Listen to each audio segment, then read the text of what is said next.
아이들 입시를 치르게 되면 이게 참, 경험할 수 있는 게 뭐냐면 열심히 한 만큼 결국에는 결과를 거둘 수밖에 없습니다. 그렇지 않습니까? 아무리 뭐, 뛰어나고, 똑똑하다 할지라도 결국에는 공부한 만큼 그 결과를 거둘 수가 밖에 없어요. 결국엔 자기가 한 것에 대한 그 결과를 받아들이게 되는 것이죠. 우리 인생에게는 그런 것 같습니다. 많은 길들이 있는 것 같지만 결국에는 우리가 많은 길 가운데에서 옳은 길과 또 우리가 하나님 인도하시는 길과 그렇지 않은 길이 우리 인생 가운데 있죠. 잘 준비하였느냐, 준비하지 아니하였느냐에 따라서 또 우리 인생 가운데서도 뭐 여러 가지 일들이 벌어지는 것 같습니다. 오늘 말씀을 보게 되면 신명기 11장 18절에서 32절까지의 말씀을 보게 되면 하나님께서 지금까지 여러 가지 그 말씀을 하신 다음에 결론적으로 이스라엘 백성에게 하시는 그러한 말씀입니다. 5장의 십계명을 말씀을 하시고 나서 지금 이 11장까지의 내용은 어찌 보면 한 가지의 그러한 계명을 가지고 말씀하는 겁니다. 오직 하나님만을 섬기라. 오직 하나님만을 섬기라. 여러 가지의 그런 많은 내용들이 나오고 있지만 그 가나안 땅에 들어가서 다른 일을 하는 것이 아니라 오직 여호와 하나님만을 섬기라. 이것을 그들이 잘 믿고 따라가면 하나님이 복된 길을 복된 그러한 것을 축복을 주실 것이지만 그렇지 않으면 그들에게 하나님의 그 징계가 있을 것이다라고 지속적으로 말씀하십니다. 오늘 말씀은 그 말씀에 결론을 짓는 그러한 말씀입니다. 오늘 18절 말씀에 보게 되면, 18절에서부터 20절까지의 말씀을 보게 되면, 앞에 우리 6장에서 보았던 그 말씀이 다시 반복되어지는 그러한 것을 볼 수 있습니다. 쉐마 이스라엘은 나오지 않았지만, 이스라엘아 들으라 하면서, 오직 여호와 우리 하나님은 오직 한 분이시니, 이렇게 해갖고, 여호와만을 섬기라라는 그러한 말씀으로 시작하였는데, 그 뒤에 나왔던 말씀이 무엇이었었냐면, 마음과 뜻을 다하고, 너희의 모든 것을 성품을 다하여서, 하나님만을 섬기라라고 얘기하죠. 그 자녀들에게 가르치고 하라고 이야기하는데 그냥 하는 게 아니라 굉장히 그 형식적이고 의식적으로도 그들에게 어떠한 것들을 명령하십니다. 우리 18절 말씀에 보면 그게 나와 있어요.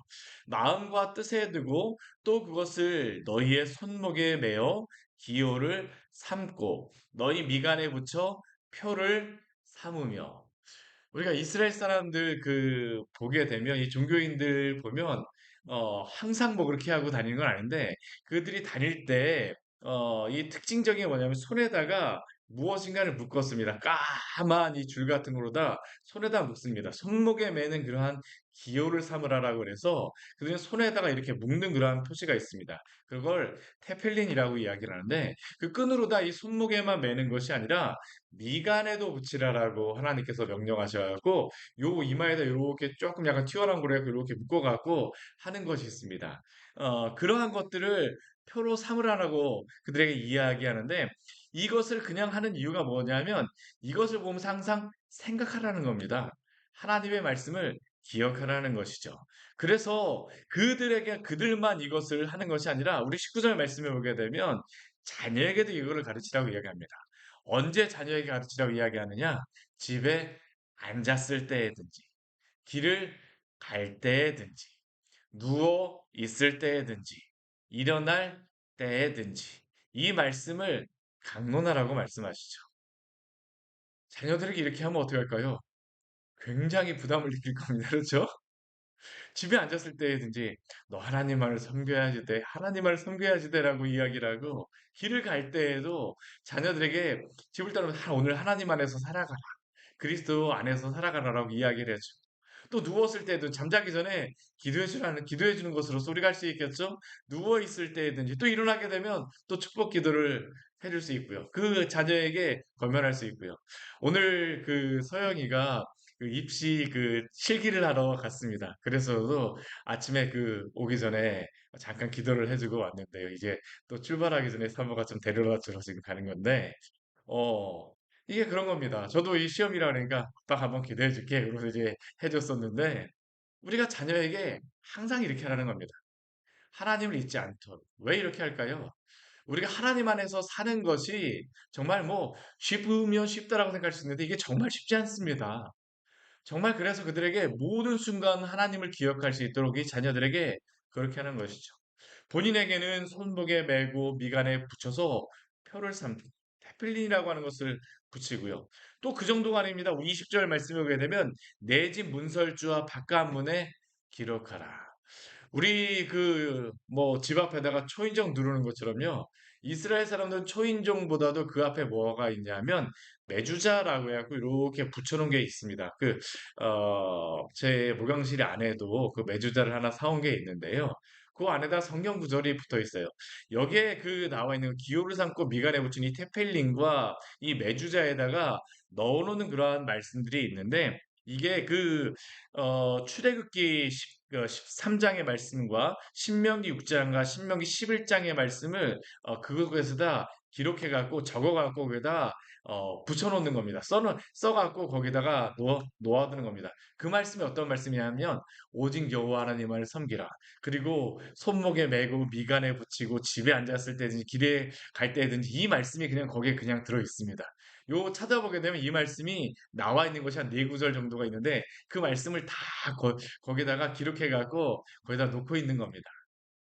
하나님을 그렇게 잊지 말고 기억하라는 것이죠. 이것이 형식적인 그러한 것일지 모르겠지만 이만큼 하나님을 섬기는 게 이들에게 필요하다는 겁니다. 왜 그렇습니까? 이들에게는 하나님을 섬기는 게 그들의 생명과 그 생명이 달려 있는 것이기 때문입니다. 가나안 땅에 가서 그들에게 주시는 모든 복이 하나님을 섬기는 것과 연관되어 있습니다. 21절서부터 우리 25절까지의 말씀을 보게 되면 그래서 이들이 이렇게 하나님을 섬기게 되면 하나님께서 주시는 복이 무엇인가를 그들에게 알려주시죠. 21절 말씀 우리 같이 한번 읽어볼까요? 그리하면 여호와께서 너희 조상들에게 주리라고 맹세하신 땅에서 너희의 날과 너희의 자녀의 날이 많아서 하늘이 땅을 덮는 날과 같으리라. 이 의미가 무엇입니까? 하나님이 약속하신 그 땅, 하나님이 주리라고 맹세하신 그 땅에 들어가게 되면 그들의 날과 그들의 자녀의 날이 많아질 거라는 겁니다. 그 날이 어느 정도로 더 많아질까요? 하늘이 땅을 덮는 날과 같이. 우리 주님 다시 오실 때까지 이러한 축복을 주겠다라고 하나님이 약속해 주셨습니다. 그럼 왜 이스라엘이 아수르와 바벨론에게 멸망했을까요? 일을 못했던 겁니다. 하나님을 섬기지 못하였다는 겁니다. 성도가 무엇으로 살까요? 주님으로 살아가는 줄 믿습니다. 정말 주님으로 살아가는 것입니다. 주님을 우리가 섬기며 살아가게 되면 영원히 그렇죠. 우리가 뭐 당장 우리가 육신적인 그런 생명의 그러한 부분이 아니라 할지라도 정말 우리가 주님만을 섬기며 주 안에 살아가게 되면 우리야 성도들 안에서 그것 자체가 힘입니다. 그것 자체가 능력입니다. 우리가 그 주님과 우리가 동행하지 못하고 있다고 하게 되면 성도는 거기서 주눅이 듭니다. 다른 때 주눅이 들지 않고요. 우리가 정말로 예수님을 믿고 구원받게 되면 주 예수 그리스도 안에서 내가 살아가고 있다라고 하는 그 확신과 믿음이 있게 되면 어디를 가든지 간에 담대합니다. 어떠한 사람 앞에 있어도 결코 두렵지 않아요. 어떠한 상황 가운데서도 조금 눌릴 수 있고 두려울지 모르겠지만 그래도 주님이 나와 함께 하시니까 괜찮아. 저도 저희 딸한테 그 얘기를 하나님 너와 함께 하셔. 주님이 너와 함께 하셔. 그 이야기 해주고 왔는데요. 주님이 우리와 함께 하시면 우리의 생명의 날이 깁니다. 영혼에 힘이 있어요. 이건 항상 성도들이 느끼는 거 아닙니까? 저도 그렇습니다. 제가 정말로 기도하지 않고 말씀 보지 않고 정말로 게을러져 갖고 정말 어느 날 이렇게 쭉 그냥 처져서 낙심되어 있게 되면 그냥 거기서 힘이 듭니다. 괜히 힘이 들어요. 근데 정신 차려야 되겠다 하고 나서 기도하고 말씀 보잖아요. 그러면 거기 갑자기 힘이 불끈 솟아납니다. 정말 불끈 솟아나요. 이게 성도의 살아가는 능력이죠. 힘이죠. 성도의 능력은 주님께 붙어 있는 게 힘입니다. 주님께 붙어 있는 게 힘이에요. 오늘 22절 말씀해 보게 되면 그들이 하나님을 섬기는 그러한 것이 무엇인가를 이야기해 주죠. 너희가 만일 내가 너희에게 명하는 이 모든 명령을 다 잘 지켜 행하여 순종하라는 것입니다. 그리고 너희의 하나님 여호와를 사랑하고 마음으로 사랑함으로 이 모든 것들을 행하라는 것이죠. 그 외의 모든 도를 행하여 그를 의지하면 믿음으로 믿으라는 것입니다. 믿음이라는 것은 의지하는 것 아닙니까? 무게를 둔다라는 겁니다. 의자에 앉았을 때에 의자를 빼버려도 넘어져야지만 그게 믿음이 있는 겁니다. 사실은 의자를 믿는다라는 것이잖아요. 그렇죠? 의자를 믿는 것이 참 이상하지만 하나님께 의지한다라는 게 기댄다라는 것인데 우리의 체중을 실른다라는 것이죠. 하나님 아니면 저에게는 다른 그 방법이 없습니다라고 하는 게 바로 성도의 믿음 아닙니까? 이 마음을 갖고 이 믿음을 갖고 살아가라는 겁니다. 율법적으로 살아가는 게 아니죠, 이거는. 결코 신앙은 그래서 지식일 수가 없습니다. 체험일 수밖에 없습니다. 제가 이거 설교를 하다 보면 어린 친구들한테 주일학교나 유초등부나 중고등부 청년부들한테 아직까지 신앙이 없거나 그 아직 예수님을 믿지 않으시고 초신자분들에게 이 말씀을 하게 되면 이거를 참 전해주기가 너무나도 힘듭니다. 이게 정말 힘들어요. 이게 성령께서 일하셔야 되는 그런 부분 아닙니까? 그런데 성도가 신앙생활을 한다라고 하는 것은 이게 굉장한 힘이죠. 굉장한 힘을 여기서부터 힘이 정말 나지 않습니까? 주님을 섬기는 것, 명령을 지키는 것, 행하는 것, 율법적으로 힘들게 하는 게 아니라 이게 영혼이 살아나는 것이기 때문입니다. 주님을 사랑하게 되면 주님이 나를 사랑한다라는 것을 이게 압니다. 주님은 항상 우리를 사랑하세요. 택한 자들을. 근데 우리가 왜 그걸 못 느낄까요? 우리가 왜 그것을 못 느낍니까? 내가 주님을 제대로 사랑하지 않기 때문입니다. 결국엔 그것 때문이에요. 주님께 대하여서 내가 뭔가 이렇게 뭐 막고 있게 되면, 뭔가 이게 담이 있게 되면, 이게 우리의 신앙에도 이 주님을 향한 그 사랑을 우리가 잘 누리지 못합니다. 느끼지 못해요. 너희 하나님 여호와를 사랑하고 그의 모든 도를 행하여 그를 의지하며. 그러면 하나님이 주시는 또 축복이 23절 말씀에 나오죠. 그 모든 나라의 백성을 너희 앞에서 다 쫓아내실 것이며 너희보다 강대한 나라들을 차지할 것인즉. 이스라엘 백성이 가나안 땅을 얻는 방법은 이거 하나밖에 없죠. 하나님이 주시는 겁니다. 하나님과 동행하는 것입니다, 결국엔. 하나님이 승리케 하여 주시는 것이죠. 성도도 항상 동일한 것 아닙니까? 하나님과 함께 해야지만 그 모든 땅을 차지하게 되는 것이죠. 그래서 24절 말씀해 보게 되면 그들에게 약속하는 땅, 발바닥으로 밟는 모든 곳을 너희의 소유가 되게 하리니. 그렇다고 해서 이스라엘 백성에게 전 세계를 다 발바닥으로 밟으면서 다 점령하라고 말씀하시는 건 아닙니다. 그들에게 주시는 그 땅에 그러한 경계가 있어요. 여기에 보게 되면 너희의 경계는 곧 광야에서부터 레바논까지 유브라데 강에서부터 서해까지라고 이야기하는데 동서남북이 밑에 광야서부터 시작하여서 레바논이 서쪽에 이 서쪽에 이 북쪽에 있는 곳에 그 경계까지 이 동쪽의 경계까지는 이 유브라데 강 저 북쪽에 있는 그 위에까지 거기까지 가라거기고 서해까지 지중해 있는 경계까지 하나님이 주시겠다라고 말씀하시는 것입니다. 이 광야하게 되면 이 밑에 쪽서부터 시작해서 동쪽으로 가는 곳이 다 광야입니다. 이 지역까지 하나님께서 너에게 약속하신 그 땅을 주시겠다. 우리 25절 말씀에도 보게 되면 하나님을 잘 이렇게 섬기고 하게 되면 무엇이라고 말씀하십니까? 너희를 두려워하고 무서워하게 하리니 그들이 그 땅 백성을 두려워하는 것이 아니라 그 땅에 있는 백성이 이스라엘 백성을 두려워하고 무서워하게 하리니 너희를 등이 당할 사람이 없으리라. 이게 그리스도인들이 참 착각하는 것 중에 한 가지가 뭐냐 하면 저도 그렇습니다. 우리가 세상 사람들에게 무엇인가를 뭔가를 해서 보여준다라고 생각을 많이 해요. 그래서 예전에 보게 되면 십자군 전쟁을 하고 칼로써 뭐로써 뭐 이야기하는데 근데 하나님께서 항상 성경 말씀을 보게 되면 주변의 백성들이 두려워하였을 때는 언제냐면 하나님의 백성이 하나님을 잘 섬길 때 주변의 백성이 두려워합니다. 하나님의 백성이 하나님 백성다울 때 이게 바로 그것이죠. 그 주변의 백성들이 항상 두려워할 때는 하나님의 구름 기둥과 불 기둥이 함께하였을 때지 그들이 칼 가지고 뭐 점령하러 갈 때가 아닙니다. 다윗의 때 솔로몬의 때 왜 그 주변의 백성들에게 영향을 끼쳤느냐? 다윗이 하나님과 함께한다라는 것을 하나님이 다윗과 함께한다라는 것을 그 주변의 백성들이 알았던 겁니다. 왜 사울이 다윗을 두려워해서 3천 명이나 되는 백성 그 사람들을 그 데리고선 쫓아다닙니까? 사울이 두려워했던 건 딱 한 가지입니다. 하나님이 다윗과 함께 하신다라는 걸 사울이 두려워했던 거지, 다윗 한 명을 두려워했던 게 아닙니다. 오늘날에도 그렇습니다. 오늘날에도 세상 사람들이 교회에 대해서 어떻게 보면 함부로 하는 그러한 이유가 무엇일까요? 하나님과 함께하는 모습을 세상 사람들에게 제대로 보여주지 못하기 때문입니다. 그들도 이것을 압니다. 교회가 왜 능력이 없을까요? 교회가 하나님과 함께하고 뭐 그들이 뭐라고 하든지 간에 적든지 많든지 간에 숫자가 많은 게 아닙니다.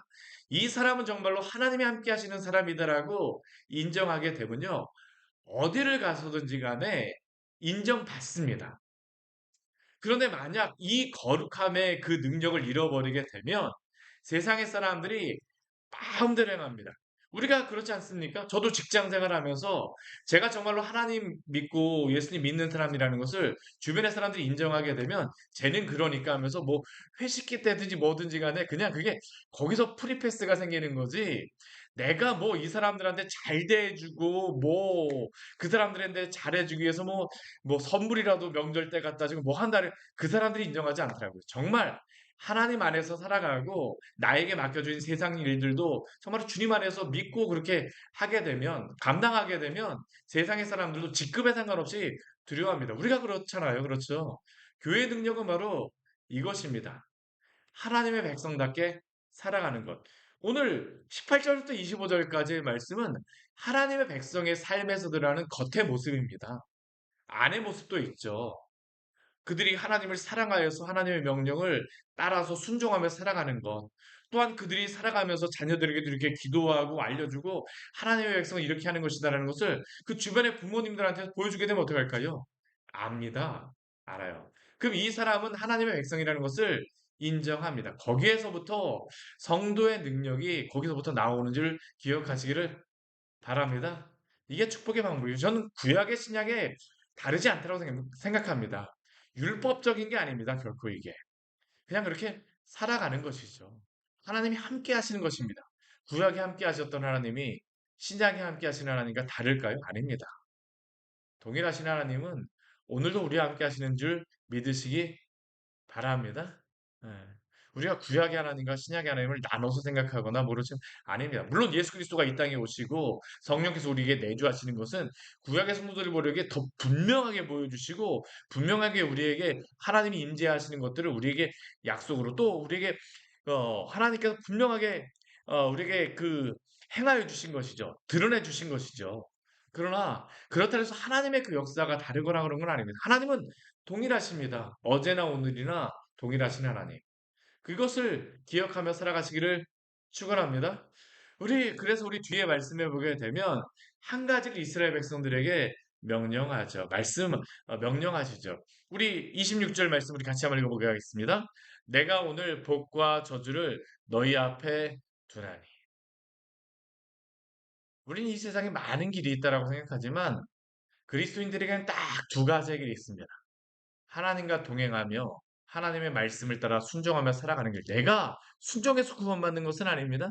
그러나 예수 그리스도를 통하여 우리가 예수 그리스도를 믿고 예수 그리스도를 통하여 구원받았기 때문에 구원받은 성도에게는 두 가지의 길입니다. 주님과 동행하며 살아가거나 그렇지 않거나. 이거 뭐 불신자도 그렇습니다. 주님을 믿고 살아가거나 주님과 전혀 관계없이 살아가거나. 이스라엘 백성에게도 이야기하죠. 내가 오늘 복과 저주를 너희 앞에 두나니. 하나님이 분명히 선택과 예정이 있지만 또한 하나님께서는 우리에게 자유의지도 분명히 주십니다. 우리가 죄에 대한 그러한 부분은 책임이 그래서 우리에게 분명히 있습니다. 죄에 대한 그러한 부분에 대해서는 죄책을 하나님께서 분명히 모든 사람들에게 두셨어요. 우리가 구원받는다는 것은 무엇입니까? 우리에 대한 죄에 대한 책임을 예수 그리스도가 담당하신다라는 겁니다. 성도가 어떻게 구원받을까요? 우리의 죄가 예수 그리스도에게 전가되었기 때문입니다. 그러나 믿지 않게 되면 어떻게 할까요? 그 죄에 대한 책임을 자신이 지는 것이죠. 복과 저주를 너희 앞에 두나니. 만일 내가 오늘 너에게 명하는 너희 하나님 여호와의 명령을 들으면 복이 될 것이요.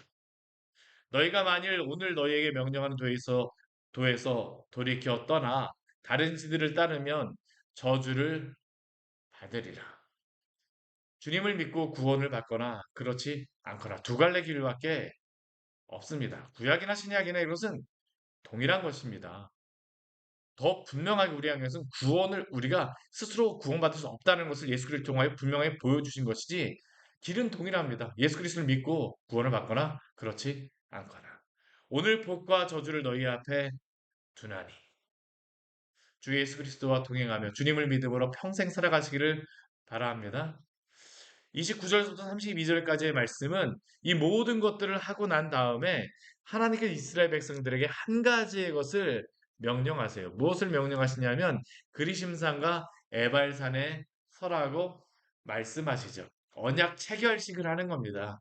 언약 체결식을 하는 거예요. 이 모든 말씀을 여호와 하나님을 섬겨라라고 하는 그러한 말씀을 지금까지 하시고 나서 언약 체결식을 하라는 것을 명령하시는 겁니다. 그래서 이스라엘 백성이 여호수아 말씀에 보게 되면 그들이 가서 무엇을 할까요? 이 언약 체결식을 합니다. 이 신명기 뒤에 그 끝부분에 가게 되면 이 언약 체결식을 어떻게 할지를 더 명확하게 알려주십니다. 아, 이것이 오늘날로 따지면 무엇과 같을까요? 세례하는 것과 거의 동일하겠죠. 우리가 그래서 세례식 하는 게 의미가 없는 게 아닙니다. 뭐 세례를 받았다라고 다 구원받는 것은 아니다라고 제가 설교 중에 뭐 이야기하지만 형식적인 게 우리를 구원하는 것이 아니라고 뭐 제가 형식이 우리를 구원하는 것이 아니라고 분명히 또 말씀을 드리기도 하지만 그러나 이 언약을 맺는 것은 중요합니다. 이 언약을 맺었다는 것은 무엇일까요? 하나님의 백성이 되었다는 것을 온 세상에 공포하는 것이죠. 그래서 오늘 29절 말씀에 보게 되면 그들에게 이것을 하라는 것이죠. 그리심산에서 에발산에서 축복과 저주를 선포하라라고 해야 합니다. 이 장소가 어디입니까? 우리 30절 말씀에 보게 되면 모래상수리 나무 곁이라고 이야기합니다.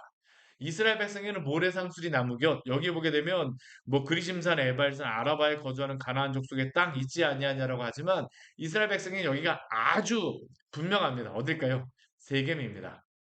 아브라함이 창세기 12장에 들어보면 가장 먼저 하나님께 제단을 쌓고 예배를 드렸던 그 장소, 거기 가서 언약을 세우라는 겁니다. 하나님의 백성으로 살아가겠다라고 다짐하라는 겁니다. 그리고 이것에 따라 살아가는 그러한 백성들에게 그 땅을 차지하게 하고 거주하게 하겠다라고 약속하여 주시죠. 저는 신앙이라고 하는 것은 그래서 형식과 내용이 다 있어야 된다고 생각을 합니다. 성경을 보게 되면 이 두 가지를 결코 분리해서 말씀하지 않으세요. 동전에 10원짜리 앞면과 뒷면, 뭐 100원짜리 앞면과 뒷면, 모든 것이 다 그렇지 않습니까? 앞면과 뒷면이 있는 것처럼 형식과 또한 내용은 함께 있어야 됩니다. 우리가 하나님을 예배하는 이 예배당도 그래서 필요합니다. 예배당, 우리 성도의 그러한, 성도들이 물론 그 교회이지만 또 예배당도 어떻습니까? 성도들이 와서 함께 예배하는 장소가 있어야지 우리가 더 주님을 잘 예배할 수 있잖아요. 그렇죠? 우리가 예배하는 이 예배 시간도 중요합니다. 왜 중요합니까? 하나님 앞에 예배하는 시간이 다 나누어져 있다면 제대로 하나님을 예배할 수 있을까요? 어떤 분들 그런 분들 계시죠. 아유, 뭐 꼭 교회에서만 예배해야 되느냐. 주일날만 예배해야 되느냐. 어떤 시간에만 예배해야 되느냐. 어디에서든지 하나님을 예배할 수 있다라고 이야기를 하지만 그런데 이게 그 맹점이 무엇이냐 하면 형식이 무너지게 되면 하나님을 섬기는 그 내용도 결국에는 무너질 수밖에 없습니다. 정말로 그 신앙을 그런 북한에서도 뭐 지하교회에서도 그렇게 신앙을 잘 지키는 분들이 결국엔 무엇일까요? 어떠한 그 내용만 있는 것이 아니라 그 모양이 우리가 생각하기엔 좀 약간 다른 것처럼 보인다 할지라도 형식을 그들 나름대로는 항상 가지고 있습니다. 우리가 교회 안에서 세례식과 또한 성찬을 하는 이유도 바로 그것이죠. 교회 안에 들어온 예식과 함께 교회되었다라고 하는 것을 세례와 성찬을 통해서 우리가 교회를 유지해 가는 것입니다. 그렇기에 오늘도 주님을 섬기는 경건의 모양과 함께 경건의 능력도 함께 추구하신 우리 성도님 되시기를 축원합니다. 우리 교회가 이 두 가지를 다 잃어버리면 안 됩니다. 이 모양도 가지고 있어야 됩니다. 모양을 잃어버리게 되면 제대로 그 내용도 우리가 능력도 잃어버립니다. 주님께서 우리에게 말씀해 주신 것이죠. 하나님의 말씀을 다 말씀하시고 나서 가장 마지막에 보게 되면 언약 체결식을 하라고 말씀하세요. 또 이들에게 절기를 지키라고 이제 뒤에 가면 말씀하십니다. 다 동일한 것입니다. 그 내용뿐만 아니라 그것을 담을 수 있는 그릇도 준비하라고 말씀하시죠. 오늘도 주님을 섬기는 성도로 경건의 모양과 함께 경건의 능력으로 이 세상 가운데에서 주의 영광을 위하여 살아가시기를 축원합니다. 같이 기도하도록 하겠습니다. 하나님 아버지 오늘 말씀을 통하여서 우리에게 귀한 은혜를 주니 감사를 드립니다. 하나님께서 앞에서 말씀하셨던 그 모든 말씀들을 여호와 하나님만을 섬기라고 말씀하신 그 말씀들을 정리하시면서 이스라엘 백성들에게 이렇게 언약 체결식을 명령하셨습니다.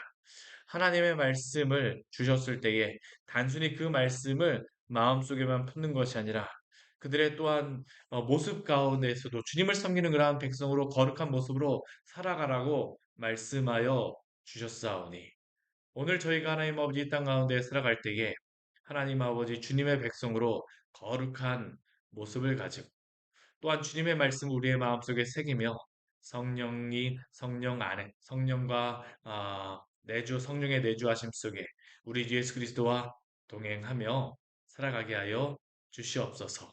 경건의 능력과 경건의 모양을 동시에 갖추는 거룩한 우리 교회여 성도가 되어지기로 나오니 주여 함께하여 주시옵소서. 예수님 이름으로 기도드립니다. 아멘. 네, 오늘 말씀 같이 기억하시면서 기도하며 나가도록 하겠습니다.